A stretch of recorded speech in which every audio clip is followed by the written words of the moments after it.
This video is brought to you by Scopic.com. Get yours now.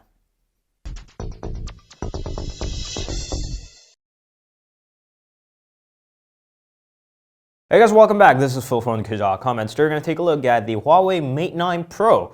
You might have already seen the Mate 9 in the Porsche edition, but this is a vanilla Mate 9 Pro, although the Pro suffix doesn't mean that it's really vanilla, but still, let's go ahead and take a look at it. Let's start with the design. I'm quite familiar with the Huawei's premium devices, but this is especially well built. It's got the metal back chamfered edges around the corner, and the display is also a bit curved. The finishes are very well done, as you can see from the patterns on the left-hand side and the bottom. I've seen quite a lot of metal phones, but this feels quite extraordinary in the hand. One of the few things that got me worried is that it might be a bit too slippery, and plus it doesn't have water and dust resistance, unlike most of the modern phones. But still, it's got an earphone jack on the bottom, so that's a good thing. I know that you might be wondering about the display. Yes, it's AMOLED, and yes, it's curved, and yes, it is in QHD resolution. There is a little always on display. They call it the always display information, and it tells you about time, date, weather, and remaining battery life. There is no app notification, and no, there is no edge panel or anything like that. And perhaps the most important part for the Mate 9 Pro is that Leica co-engineered dual camera that is now in second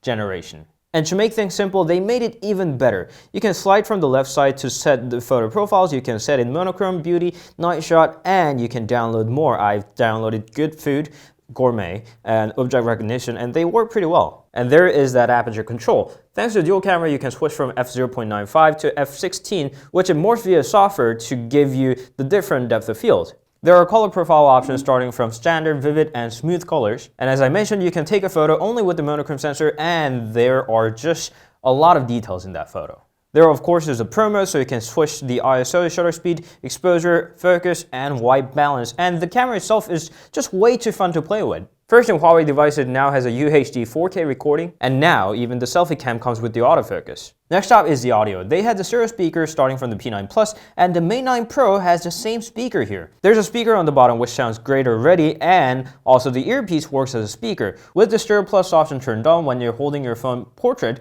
then the bottom speaker works as a bass and treble on the earpiece. And when you rotate the phone, landscape, it becomes a pair of stereo speakers, so left and right at each of the speakers, and they sound just great. Bluetooth and wired audio does a great job too, but I didn't really like the DTS mode. For all these features, the Mate 9 Pro also has a level of security with the Fingerprint Reader mounted on the front facade. You can unlock it with your finger, and it's pretty fast and accurate. And this is not a button, this is also a touch key. And unlike the P9 series where you could have pulled down the notification, move through the gallery, or take a photo, or receive a phone call, this doesn't really work anything else than a home key and a fingerprint reader. But in the same time, you can still change the button order, or you can even make only the home key take all the actions by making it take different actions for tap, tap and hold, and swipe.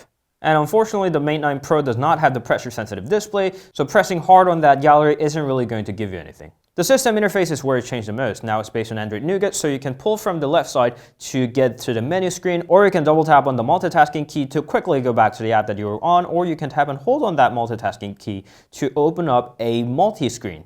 Unfortunately, it doesn't have the cat collecting Easter egg. But finally, you can make it to have the app drawers. Yes, that means that you don't have to line up all your icons on the home screen like an iPhone.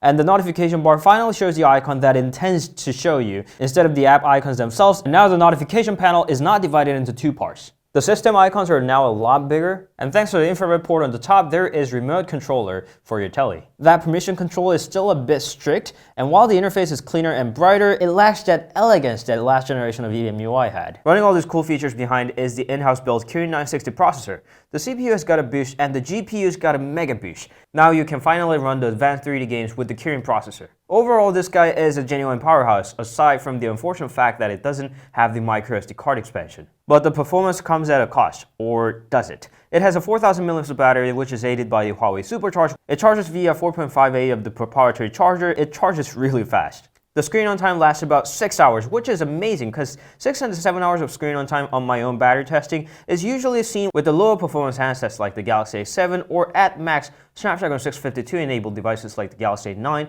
or the Xiaomi Mi Max. But with the full featured processor, QHD display, and all these features packed in, 6 hours of screen on time is purely impressive. And finally, that weird processor setting is now gone, replaced by the Google's own optimization. There is one battery saver that kills the apps that you choose to after you turn off the screen, but I found it rather a bit too aggressive sometimes, so I just turned the whole feature off. Some of the other power saving options include lowering the resolution of the screen or darkening the interface color, which I think should be included in the themes, but it actually looks pretty good with whole black themes all around. Overall, with that insane battery, this is an amazing phone. It's a very well balanced phone, which is very hard to achieve, especially at a high-end level. This is Huawei's current flagship. Mate 9 and the Mate 9 Pro take their top shelf on the market, and it's worth it. It's definitely worth it, and it's going to be a great Galaxy Note 7 replacement, although it's missing some features like the IP68 water and dust resistance, and the S Pen, of course. But here's the ultimate question. The Mate 9 Pro isn't cheap at all. It's actually quite expensive. It costs about 700 euros, and for that money, you can get pretty much everything that you want on the market. You can get a Galaxy, you can get an iPhone. Well, if you're a Sony guy, then you can definitely get a Sony, but I suggest you not. But anyway, is Huawei the brand that you're willing to pay that much over some of the other competitors? Yes, it does have some of the features that are even better than the Galaxies, even better than the iPhones, and even better than some of the other competitors. But the brand itself is quite not there, at least to my standard. And for the phone itself, the Mate 9 Pro, I'm quite impressed. I'm quite familiar with the high-end Huawei devices, but this is purely impressive device. Well done, Huawei. I would like to applaud for you. This is a great phone at a price. That's a little catch there. It does cost that much. So if you're willing to pay that much for a Huawei, then this is amazing. You'll be impressed. So that was a quick look at the Mate 9 Pro, Huawei's latest flagship, which is great, simply put. Thank you always for watching. We hope it helped. If you have any questions, please leave them down in the comments. And Fingerprint Reader is still fast. And you can meet us on Instagram, Facebook, Twitter, and Google+. We'll come back with the other phones fairly soon. We'll see you guys later. Ciao.